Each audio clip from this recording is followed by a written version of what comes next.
The blood is strong, the heart is Highland. From all over the world, Scotsmen and Highlanders came in festival year to the greatest clan gathering ever held.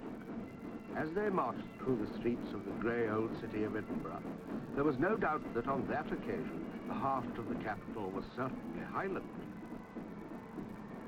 But they were in the Lowlands. For their own countryside, they must travel to the north, across the waters of the Firth of Forth. Here was the land from which the forefathers of these returning clansmen had originally come. To pass from the Lowlands to the Highlands of Scotland is to cross a border of country which marks almost as sharp a difference as that between Scotland and England. Here is the real north, the dark, true, but tender north.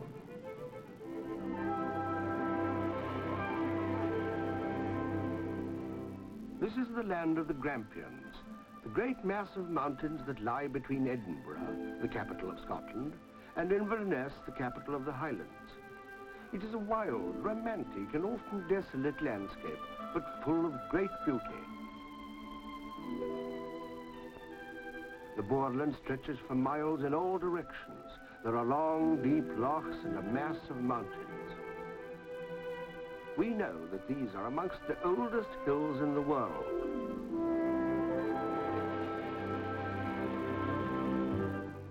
Nonetheless, the moorland does come right down to the edge of the little townships and gatherings of mankind.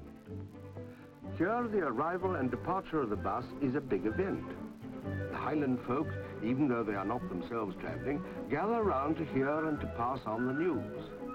Some of them do so in English, some in the old Highland tongue of Gaelic.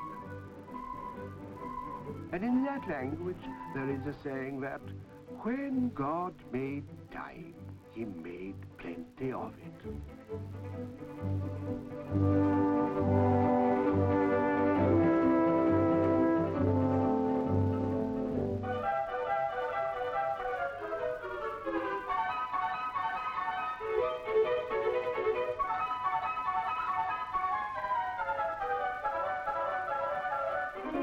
But even here, the bus has to keep to schedule.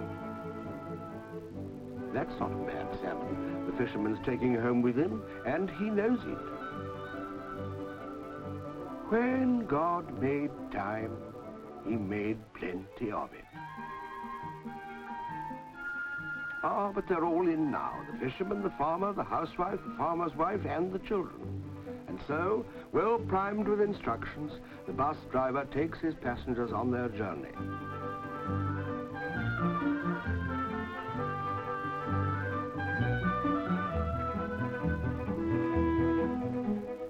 He takes them by lochside, by riverside, and under the shadow of the hills. And every now and again he has to stop to act as a kind of unofficial postman. The district nurse is a very important figure in the Highland community. She's making quite sure that her message is going to be delivered.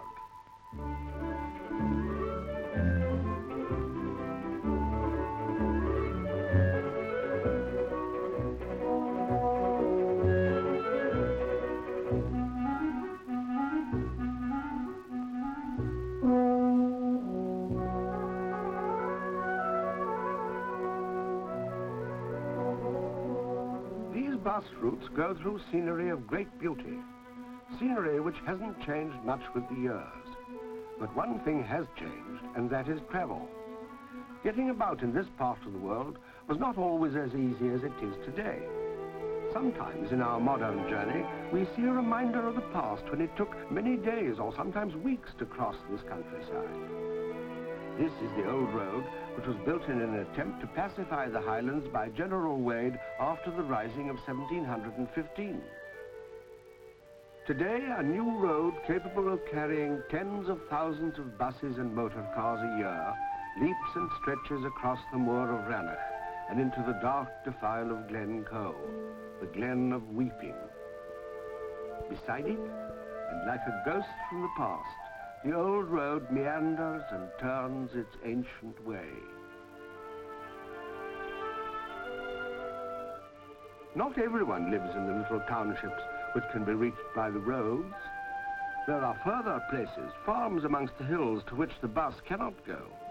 For the sake of these, there are wayside boxes where messages as well as letters are left for some of the remotest workers on the mainland of Britain, the northern Scottish sheep farmers.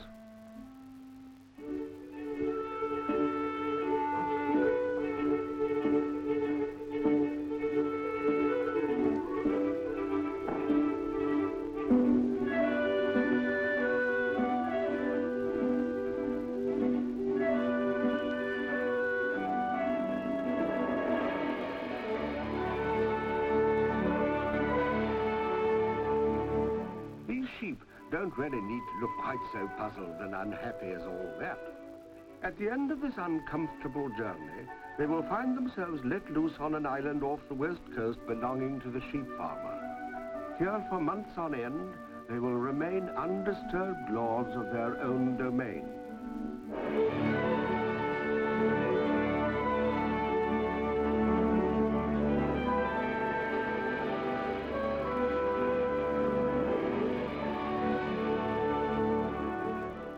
Farming, though now a traditional Highland way of life, is not an ancient one. It's only about 200 years old. But there has come into the Highlands something even more modern than the modern sheep on the hills.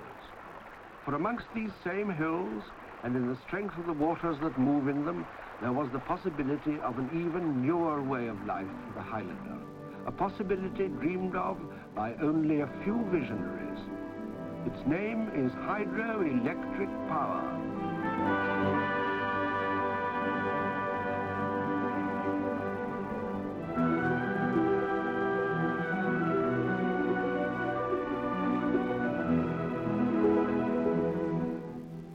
Man has now harnessed the power of the storm and the rains which fill the waterways of this mountainous district.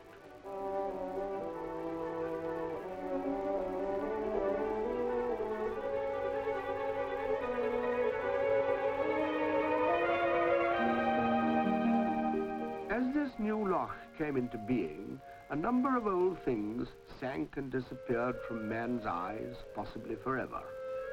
Abandoned houses, trees, fences, gates, occasional fields, and other signs of man's habitation.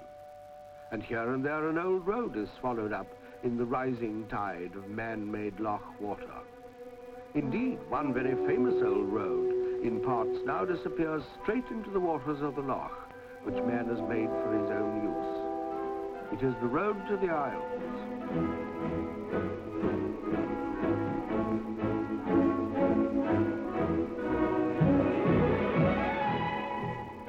The old road has gone, but the water which has covered it now provides power far greater than the power of all the traffic which has passed over it for centuries.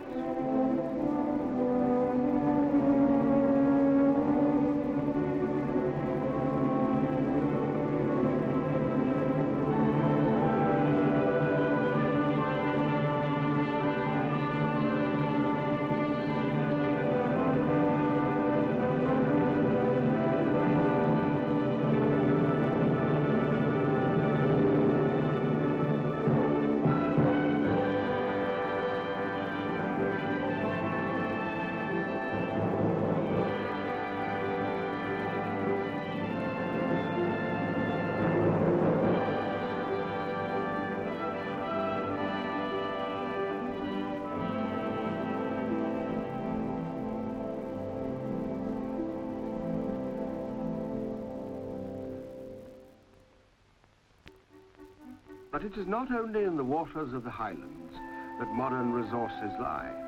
On these great rolling hillsides, some of them now stripped bare of their trees, there is soil which in the days of Nelson helped to produce the wooden walls of Britain. We no longer build our ships of wood, but there are many other uses to which it can be put, and forestry is one of the most important and growing industries in this part of Scotland. These young trees must be enclosed within enormous plantations and regularly tended. From the days of the great Caledonian forest, there have been trees in the Highlands, and there have been men to make use of them. But until recently, the care of trees was not practiced with any planning for the future in the Highlands of Scotland. Now, whole new communities of foresters have come to settle and to develop an old source of wealth.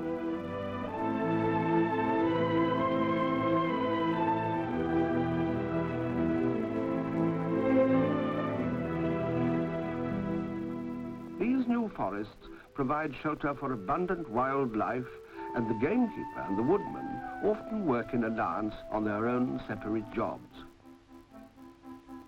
A Highland gamekeeper is almost as much a creature of the woods and moorland as are the birds and animals in his charge. He carries his gun to destroy their enemies, the vermin, the foxes, the stoats and the weasels. He knows the secret ways of the forest and can from close to watch the shy, elusive deer.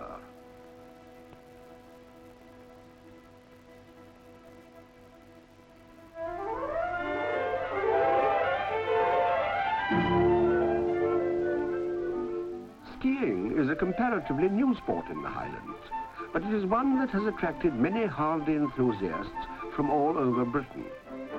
In these northern parts of our island, skiing is by no means solely a winter sport, for this is June.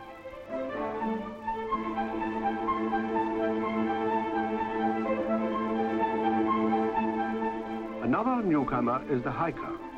Of course, there have always been mountain climbers, but they were not so long ago regarded as rare and adventurous spirits.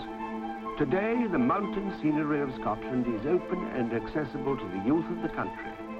Upon every weekend in spring, summer, autumn, and in some years during the winter, the young people of the towns of Scotland pour out into the Highlands to wander along the old hill paths, to climb the trackless mountains, to fish in the streams and burns, to camp beneath the stars in the open air, and, perhaps most ardently of all, to enjoy the unsurpassed beauties of the scenery.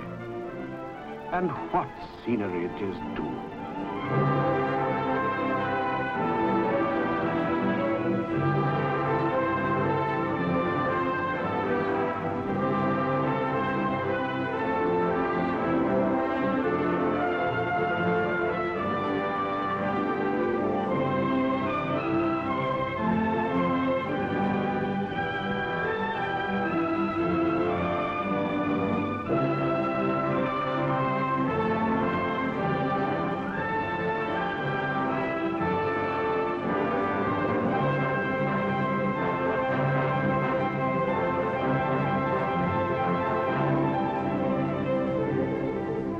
Along a sea coast as beautiful as any in Europe, the traveller will see some of the old castles which have fallen into decay and disuse. Some have been destroyed in the clan warfare which once ravaged the Highlands. Their gaunt shells remain to speak to us silently of the more turbulent Highland past. But he will also see some, like Castle Urquhart on the shores of Loch Ness, which are still comparatively undamaged, and some like Ellandonan on the west coast that are still inhabited. Amongst the most famous of the inhabited castles of Scotland is Glamis, which lies upon the eastern border of the Highlands. Scottish baronial in origin, it bears traces of French chateau influence, reminding us of the days when there was an old alliance between Scotland and France, and when stonemasons and builders, as well as students and scholars, showed this alliance in their work.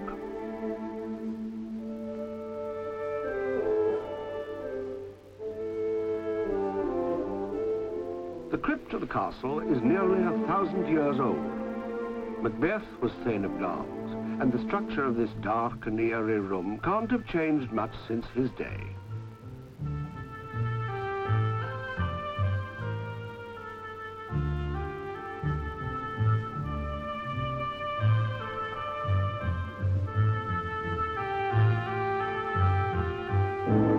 Next to the crypt, there is a room which Shakespeare has made famous. It is the room in which Duncan, King of Scots, was murdered by Macbeth. Methought I heard a voice cry, "Sleep no more. Glamis hath murdered sleep. Macbeth shall sleep no more."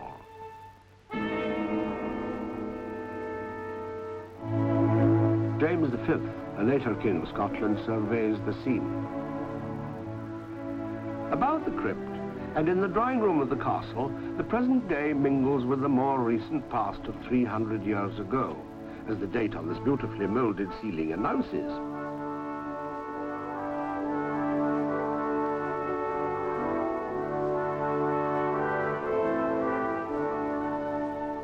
The fireplace is of the same age, but the more modern furnishings show that the room is still very much a living room today. Portraits belonging to the illustrious family that has owned Glamis Castle look down upon the room which their descendants now inhabit. Further upstairs there is a room which of recent years has become as famous as Duncan's room, but for happier reasons. This was the bedroom of the late Countess of Strathmore of the family of Bowes-Lyon, which has owned Glamis for 500 years. The Strathmore arms are embroidered at the head of the bed, and on the canopy there are stitched the names and birth dates of Lady Strathmore's children.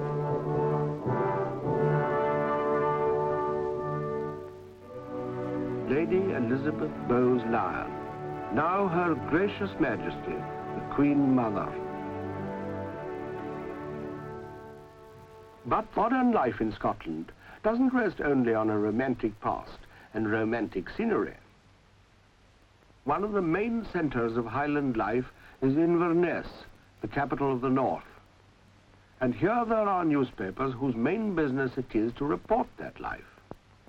The circulation of a Highland newspaper may not by the standards of the big national dailies be large, but it carries news to and from a large area, and it has to keep in touch with many present-day activities between the Atlantic Islands on the west and the North Sea on the east.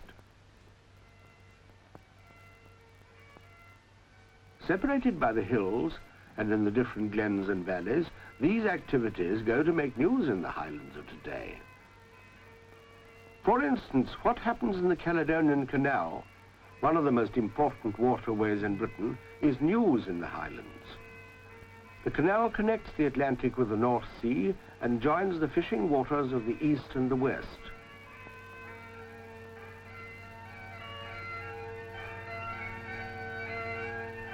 Highland cattle are famous all the world over in romantic paintings. But these magnificent beasts have a more practical interest for the farmers who rear them and who bring them to market. Rob Roy, the freebooter of the hills and his clansmen of the past, were in their lawless ways primitive ranchers. They would be surprised to learn of the thriving modern industry that has grown out of their old pursuit.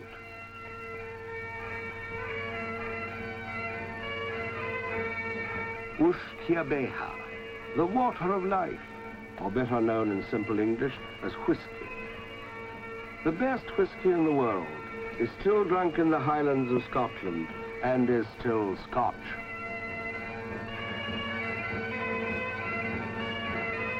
And you'll come across small townships devoted to the manufacture of aluminium, for there are new industries in these mountainous regions.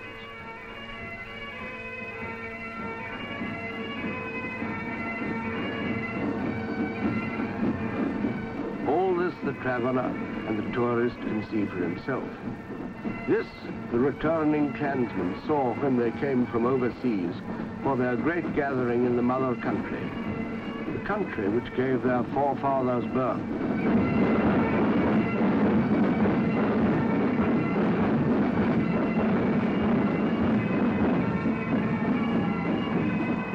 From the lone shieling and the misty island, mountains divide us and a waste of seas, but still the blood is strong, the heart is Highland, and we in dreams behold the Hebrides.